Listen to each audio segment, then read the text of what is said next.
Yeah, just a quick review of the JLebow knee compression sleeve. So this sleeve is made specifically for people that are having knee pain or some type of knee problem. And the idea here is that you put on the sleeve and it supports the joint, surrounding soft tissues around the knee, restricts your knee motion a little bit. So that way your knee has a chance to kind of rest, recover, and doesn't get so overstressed as you do things. So a few points about this particular sleeve. It does have these anti-slip dots inside. A lot of these sleeves have these little waves inside of it, just on the inside lip here. These have dots in there, and that's to keep the thing from falling down because a lot of people are having problems with these things slipping down as they're doing things. But with these dots on there, it really kind of works against all that, so that's a good thing. The other thing I really like about this one is that it is washable. A lot of these sleeves I'm looking at, they're hand wash only, which is a total pain in the butt. So it's just nice that you can take this one, throw it in the washer, and then be done with it. Other things you can do for your knee pain. This is where I'm getting this from. Bulletproof Your Knee is one resource. If you have any kind of knee problem, make sure you're strengthening your quadriceps muscle. Your quadriceps muscle is a big muscle here on the top of your leg, and there's your kneecap for reference. So right above it it's made up of a group of 4 muscles, which is usually called the quads or the quadriceps. What they're finding now is a lot of people with different kinds of knee problems. Researchers are going to these different patients, and like for instance, people with like ligament problems or people like knee arthritis, and they're testing all the muscles around the knee. And what they're finding is that people selectively have a problem with just the quadriceps muscle, meaning that's either smaller than normal. If they take like CT scans of it and look at the cross-sectional area, smaller than it's supposed to be, or it's just most of the studies it's just not as strong as it's supposed to be. So an example, like knee swelling in the quadriceps. Another study demonstrated that even if you have as little as 20 milliliters of fluid in your knee, which is just over a tablespoon, it's enough to decrease the strength of your quadriceps muscle. So if you have an acute injury or you have chronic swelling, it kind of takes its toll on the quadriceps muscle, makes it weak over time. Knee injuries in the quadriceps have things like you fractured your tibia, your lower leg bone, surgical opening of the knee joint, any kind of knee surgery, you push you at risk for having decreased quadriceps strength. Remember, the quadriceps muscle is the biggest stabilizer of your knee joint. So if you knock down its strength, your knee's not going to be as stable. You could have a little bit of instability. It's kind of hard to get better and pain-free if you don't have really strong quads.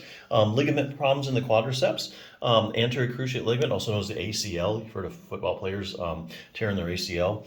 Look at this. Researchers found, this is people who had completely ruptured their ACL. Researchers found the strength of the quadriceps muscle in the injured leg was decreased by 25 to 30%. So that's a huge hit on your strength and in turn your knee stability.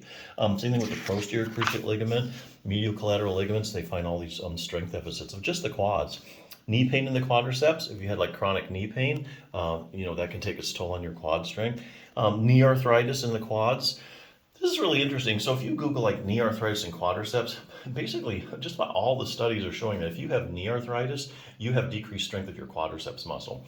And likewise, there are randomized controlled trials out there showing you that if you take a group of people with knee arthritis and you strengthen just their quadriceps muscle, their knee pain starts to go away. And even more interestingly, they do find that people with the strongest quads have the least progression of their knee arthritis. So it kind of interrupts the whole, pathological process. So your knee arthritis won't progress as fast as normally, the stronger your quads are. Patellofemoral pain syndrome in the quadriceps, and the list goes on and on. So if you have any kind of knee problem, make sure you do at least one exercise to strengthen your quadriceps muscle. Fine-tune control over your knee. Here they're talking about the hip muscles. Sometimes you have knee pain, and the problem has nothing to do with your knee. Your knee actually is mechanically moving fine. Problem's up at the hip area. Classic case is iliotibial band syndrome. If you take a group of people with iliotibial band syndrome, you test their hip muscles, they have unusually weak hip abductors. So that's one of the abductors muscles.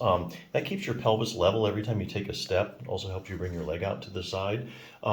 Here again, the same thing with knee arthritis. You take a group of people with iliotibial band syndrome and you strengthen their hip abductors, iliotibial band syndrome starts to go away. So it's key to check that out if you're having any long-term problems. Optimize knee flexibility. So we all know that your knee has to be able to bend and straighten, and be very flexible. A lot of people don't know is that your knee actually rotates.